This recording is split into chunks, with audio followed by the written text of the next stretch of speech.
3. Halo guys, kita dari kelompok 4 ingin menjelaskan tentang asal-usul Gunung Krakatau. Sebelum kita mulai ke videonya, kita pengen perkenalan dulu nih.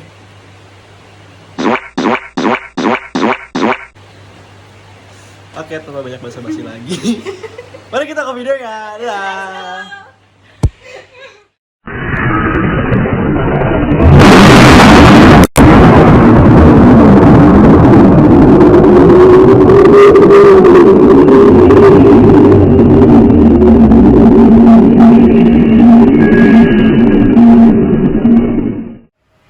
Jadi di sini kita bakal membahas tentang asal-usul Gunung Krakatau. Jadi dulu ada sebuah laporan yang disusun oleh Pastor Jesuit Francis Getachard mengisyaratkan bahwa nama Krakatau ini sebenarnya adalah nama lainnya adalah A few moments later. Onomatopoeia atau kesamaan bunyi dengan yang lain.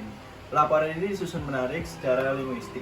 Tachard melewati Pulau Krakatau 80 tahun setelah para kartografer Belanda. Dia menulis dalam buku lognya, katanya, kami 2 kali memutari Pulau Krakatoa, yang disebut demikian karena burung-burung putih yang hidup di pulau itu, yang tidak henti-hentinya mengicaukan nama itu. Jadi dia kayak ngucapin Krakatoa gitu. Nah, terus orang-orang lain belakangan juga menganggap Krakatoa atau Krakatau sebetulnya tuh berasal dari salah satu 3 kata, yakni Kartakata, Karkataka, atau Rataka. Sebenarnya kata ini berasal dari bahasa Sanskerta, dan menurut beberapa orang juga dalam bahasa Jawa kuno itu ada artinya yaitu udang atau kepiting. Ada pula sebuah kata Melayu, Klakatoe, yang artinya tuh semut putih yang bisa terbang. Pendapat asal-usul nama Gunung Krakatau ini yang berkaitan dengan kepiting dan udang, alasannya kedua hewan itu saat ini ada di pulau tersebut, atau setidaknya mereka ada sampai sebelum letusan Agustus 1943. Salah satu dari kedua alasan tersebut terdengar dapat diterima. Kronologi letusannya, jadi tanda-tanda erupsi itu sudah terasa. Erupsi Gunung Krakatau itu terjadi pada 27 Agustus 1943. Namun tanda-tandanya sudah tampak sejak bulan Mei di tahun yang sama. Sebelumnya gunung ini tertidur selama 200 tahun lamanya. Setelah sekian lama tertidur, Gunung Krakatau mulai menampakkan aktivitas vulkaniknya pada 20 Mei 1983. Pada saat itu, awan abu mulai tampak hingga ketinggian 11 km di atas pulau, dan guncangan terasa hingga ke Jakarta. Bisa disebut juga Batavia yang berjarak hampir 50 km lebih dari Gunung Krakatau.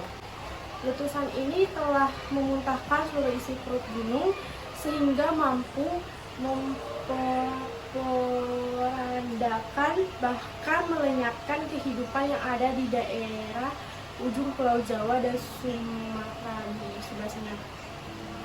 Akibatnya dari letusan ini terasa hingga saat ini ke negara lain juga ada seperti Australia, Singapura, Malaysia, bahkan Eropa.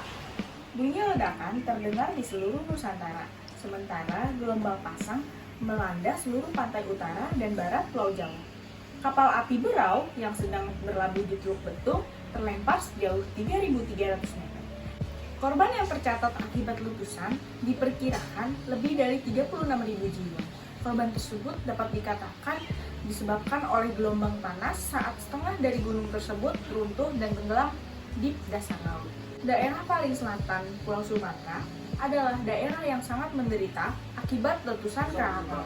Sepanjang pantai, terutama Teluk Betung, tidak ditemukan adanya kehidupan kembali. Tidak terlihat satupun warga yang masih hidup. Jalur komunikasi saat itu terputus. Begitu juga dengan daerah Banten. Sejauh mata memandang, yang tampak hanyalah hamparan pasir. Daerah Merak hingga Caringin musnah. Mercusuar tak ada lagi.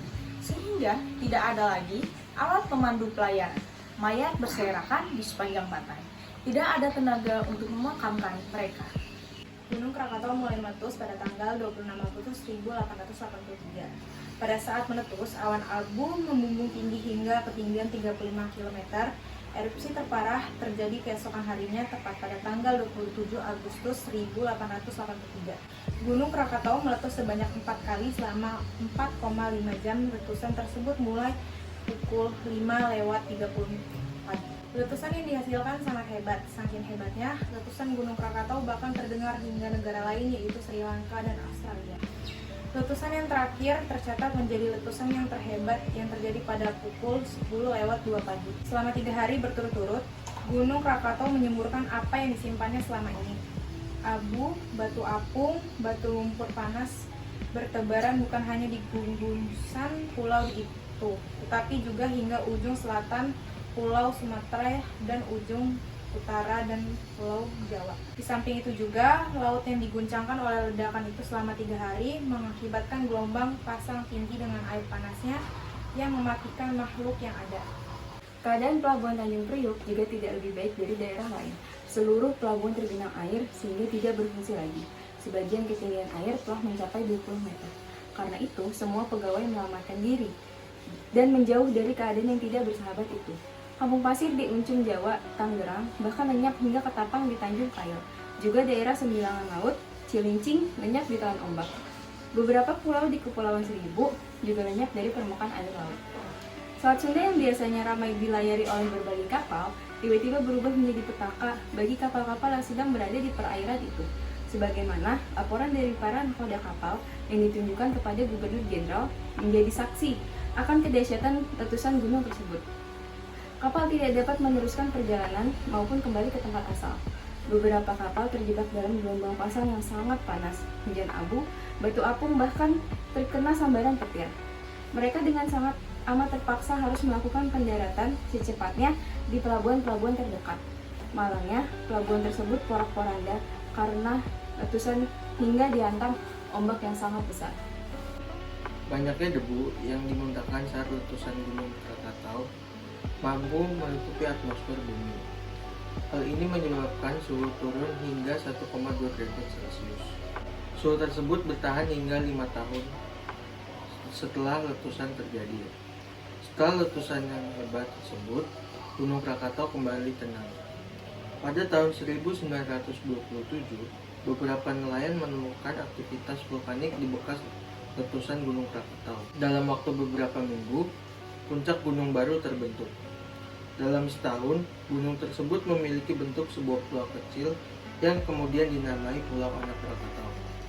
Keadaan seperti ini membuat pemerintah di pusat Batavia mengambil alih untuk memberikan pertolongan kepada korban-korban di daerah yang terkena letusan. Tapi sulit bagi pemerintah untuk memprioritaskan daerah mana yang perlu mendapatkan bantuan terlebih dahulu. Untungnya banyak pihak yang bersedia memberikan pertolongan. Beras datang dari berbagai daerah, dokter datang dari Batavia, perbaikan transportasi, memperbaiki komunikasi di rumah-rumah, gedung pemerintah, dan jalan-jalan utama. Tercatat dalam sejarah bahwa letusan Gunung Krakatau pada tahun 1883 ini merupakan letusan terparah. Sampai kini, sisa-sisa letusan Gunung Krakatau diabadikan dalam bentuk tugu peringatan di daerah Lampung Selatan. Sekian dari kelompok kita, kurang lebihnya mohon maaf. Dadah. Dadah!